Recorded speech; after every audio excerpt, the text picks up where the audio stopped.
The sun dipped low over the vast Montana plains, casting long shadows across the weathered fence that bordered Jack Harlan's ranch.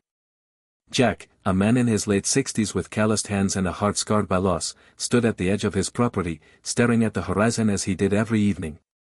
It was a ritual born of solitude. His wife, Mary, gone 5 years from cancer, and their only son, Tommy, taken a decade earlier in a tragic accident on these very lands. Tommy had been just 12, full of life and mischief, with freckles across his nose and eyes that sparkled like the big sky above.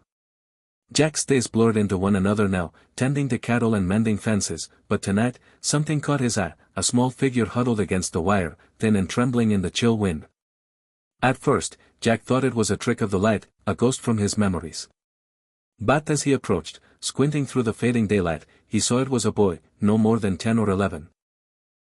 His clothes ragged, face smudged with dirt, and ribs visible beneath a torn shirt. The child was picking at the ground, perhaps searching for scraps or edible roots, his movements desperate and weak. Jack's breath caught in his throat.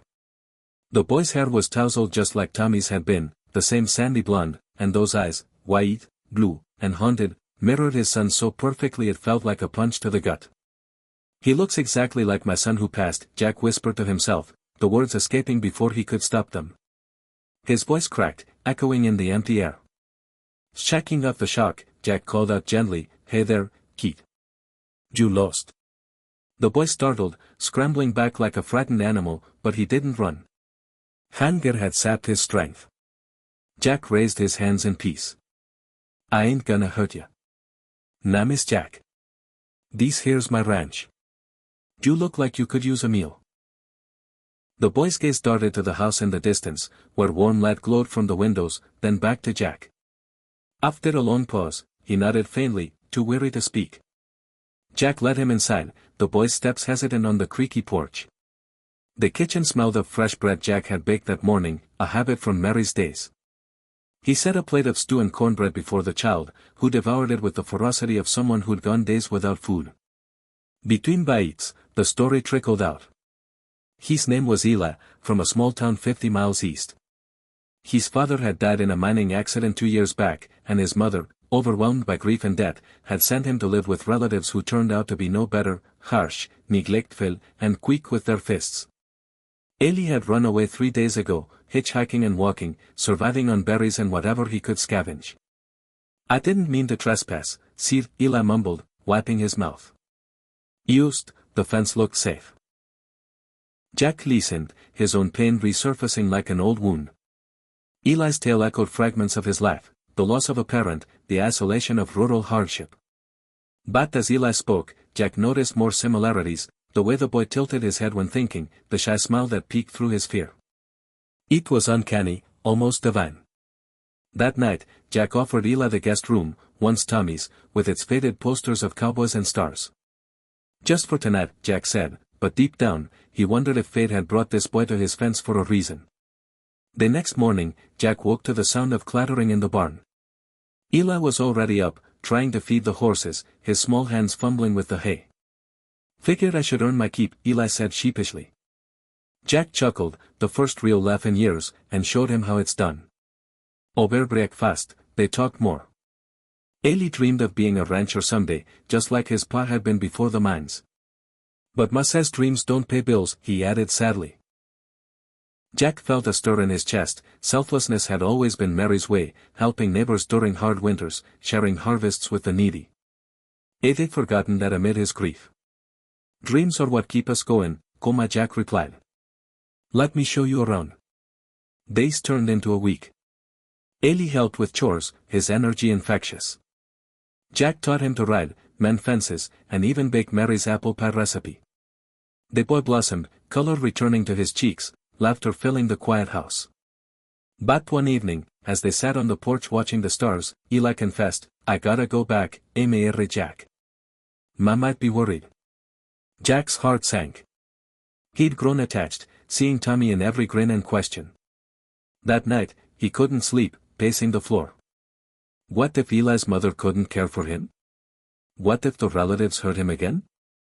In the dim light, Jack pulled out an old photo album, flipping to pictures of Tommy. The resemblance was striking, but more than that, Eli had Tommy's spirit.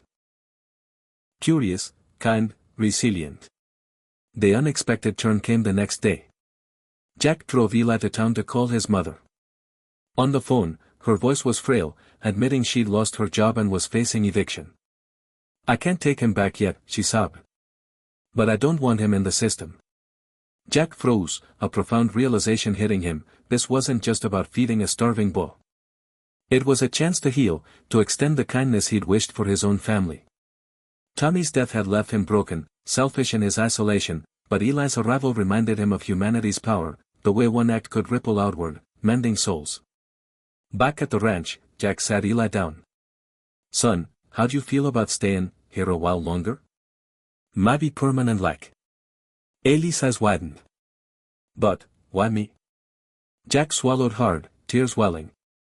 "Because you remind me of what I lost, but more than that, you show me what I can still give.